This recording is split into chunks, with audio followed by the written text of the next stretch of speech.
बिस्मिल्लाहिर्रहमानिर्रहीम। सौंफ 100 ग्राम, मेथी दाना 100 ग्राम, छोटी इलायची 25 ग्राम। इन सब का सफ़ूफ बना लें और सुबह शाम दोपहर खाने के 30 मिनट बाद नीम गर्म पानी से 1 चम्मच लें।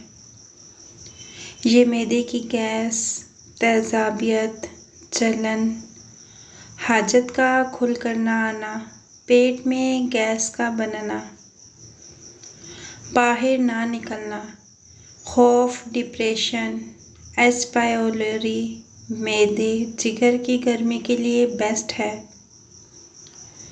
पुराने से पुराना बुखार, नमूनिया, टाइफाइड और मैदे की गर्मी का बहुत ज़बरदस्त इलाज है। पुराने बुखार, मैदे की गर्मी, मैदे का अल्सर और जिनको भूख ना लगती हो और जिनको हर साल टाइफाइड होता हो या हर 10-15 दिन के बाद बुखार होता हो, उनके लिए ये बहुत ही ज़बरदस्त है। आधा पाव देसी अजवाइन रात को 1.5 लीटर पानी में भिगोकर खुले सहन में किसी कपड़े से बर्तन को ढाँप कर रख दें। सुबह ग्राइंडर में अजवाइन पानी समेत डाल दें और अच्छी तरह से उसको ग्राइंड कर लें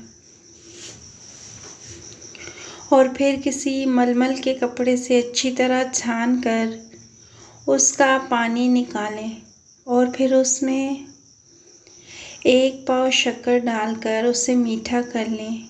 चीनी नहीं डालनी, सिर्फ शक्कर डालनी है और 1.5 लीटर की बोतल में डालकर अजवाइन शक्कर वाला पानी फ्रिज में रखें और सुबह निहार मुँह 1 कप पेशेंट को पिलाएं। नाश्ता 1 घंटे के बाद करें। ये कम से कम 1.5 महीने तक यूज़ करवाएं। पेशेंट को, जिन लोगों को पेशाब रुक रुक कर आता है या फिर बार बार से आता है, वो इसबगोल का छिलका और कबाब चीनी हम वज़न लें। इनको बारीक पीस कर 2 हफ्ते तक रोज़ाना नाश्ते से 1 घंटा पहले चाय वाली 1 चम्मच के हमरा पानी से लें। इंशाअल्लाह पेशाब का मसला ठीक हो जाएगा। मज़ीद ऐसे अच्छे टोटके देखने के लिए हमारे चैनल को सब्सक्राइब कीजिएगा। जज़ाकुमुल्लाहु खैरन कसीरा।